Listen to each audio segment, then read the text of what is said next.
accused Asaram has been sent to 4 days in police custody now. Asaram was sent to police custody in the second rape case where the two Surat sisters from Surat had accused the father and son duo of allegedly raping them repeatedly at their various ashrams across Gujarat. Abhishek is joining us with the latest. Abhishek, take us through what happened in court. He's been remanded to 4 days. Yes, Asaram has been remanded in 4 days of police custody, and he would be now under police custody till 2 p.m. of 19th of this month. And while arguing for seeking this custody, the police maintained that his medical examination needs to be done. The statement of the victim needs to be cross-checked against what Asaram has to say. Also, for example, the car, according to the victim's statement, the car in which she was taken from Asaram's ashram to Shanti Kutir, which is the place where the scene of crime where this incident.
We're just standing by for the council to speak and a reaction coming from their own. But Abhishek Kapoor still with us. So Abhishek, 4 more days of custody extended to the Gujarat police. What else did the court observe?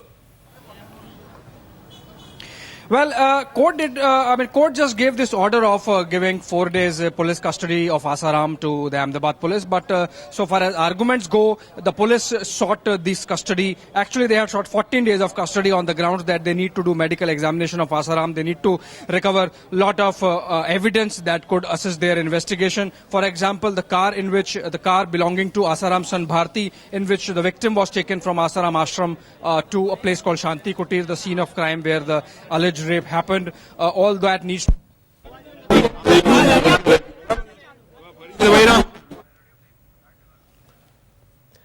Yes, we're still standing by for that reaction and we'll cut to it live. Some audio issues and also the lawyer still not ready to speak. We'll go across to that. Abhishek, you were saying you're still with us. Go ahead, please.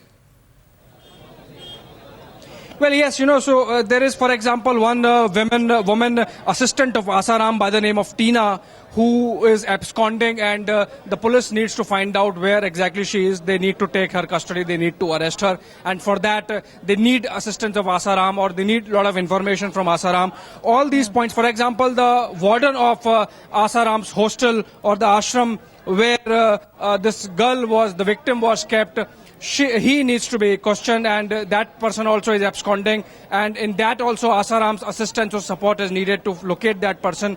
So for all these things, Asaram needs to be questioned in custody. His custodial interrogation is what is needed, right. And those were the arguments put forth by police, and the court not giving 14 days of custody but 4 days, and that is what has happened. Of course, from the side of Asaram, the council maintained that it's a false complaint and no custody should be given, and then the court agreeing with police and giving 4 days of custody. Absolutely, Abhishek, also the police will need to ensure that they have solid proof in this case, because remember that this is a case that dates to 10 years ago. Thanks very much for those updates.